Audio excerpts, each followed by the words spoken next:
Grace and blessings. In Revelation 6, the leading horseman is a conqueror who sits upon a white horse with a crown on his head and a bow in his hand. Many are convinced this is Christ, but despite the victor's crown and the white horse, this is not Christ. I know that because the bow in his hand gives him away.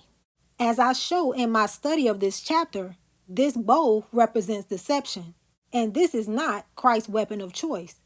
His weapon is the sword of truth. So let's go to Christ himself to identify this writer.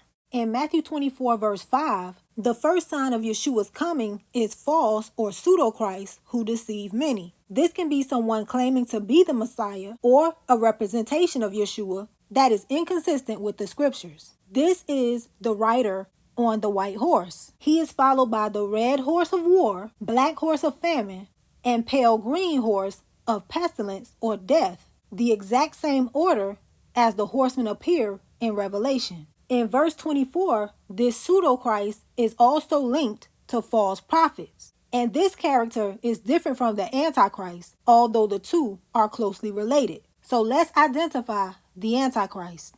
In 1 John 2, verses 18 to 23, John says that the Antichrist went out from them, but was not of them, or he would have remained with them. This means that the Antichrist previously had fellowship with John, who I believe to be the Apostle John, but went his own way and proceeded to contradict the Father and the Son. And in verse 11, it says that darkness has blinded his eyes. Now in 1 John 4, it says that every spirit that does not say the same thing that Christ said while he was present in the flesh is Antichrist.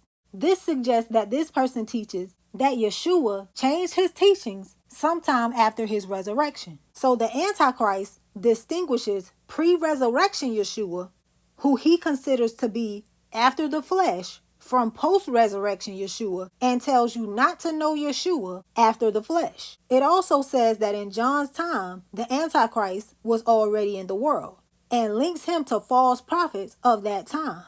So the expectation of another is a red herring due to the widespread misunderstandings of the book of Revelation. Finally, 2 John 1 verses 7 through 11 says that he is a deceiver, meaning his weapon of choice is the bow of deception, and that his doctrine contradicts the doctrine of Christ and leads to transgression, which is violating God's law, and evil works. So since the Antichrist preaches a different Yeshua with a different doctrine than the one who lived and died in the flesh, the Antichrist is the false prophet of the pseudo-Christ who seduces people into following him. Now let me ask you 4 questions to identify the Antichrist.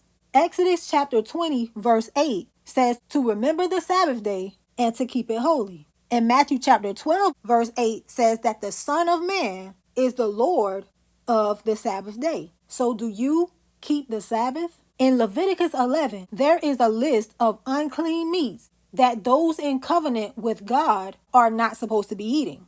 And in Acts chapter 10, Peter says that he has never eaten unclean meats. Even after Yeshua's discourse on what defiles a man in Matthew chapter 15, and in the face of what seems to be a divine command to do so, he is still refusing.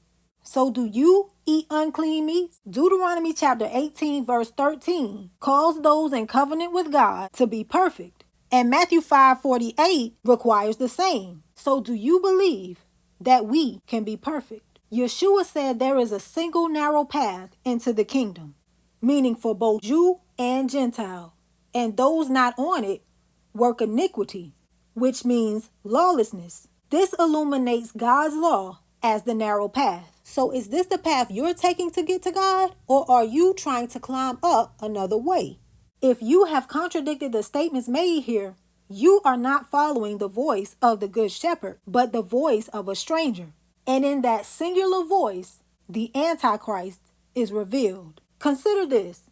There are many figures who are regarded as types of Yeshua in the Old Testament, like Adam, Joseph, and a more obvious one, Joshua.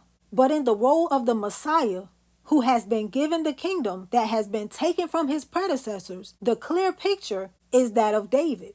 So why is it that the most obvious type of the Antichrist, David's arch enemy, who repeatedly tried to kill him to take back the kingdom, but pretended to love him and be repentant every time David confronted him after he failed, has largely been missed? Shouldn't we be looking for a similar character in Yeshua's story, nearer to his time on earth? Indeed, we should. And I ask that you will give me a chance to fully present my case by watching the first playlist linked in the cards, noting your concerns throughout, and commenting them on the last video so that we can discuss them there.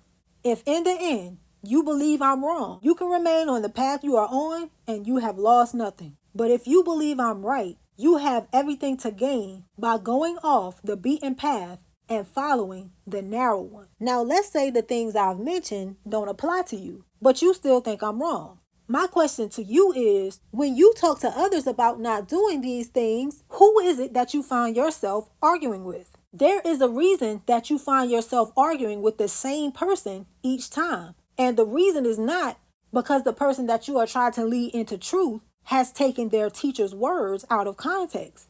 It's because you have taken their teacher's words out of context. And I believe that I can prove this to you beyond a reasonable doubt. I hope that you will allow me to do so by watching the second playlist linked in the cards and noting your concerns, then commenting them on the last video so that you can stop trying to defend that which is indefensible and fight this good fight in truth.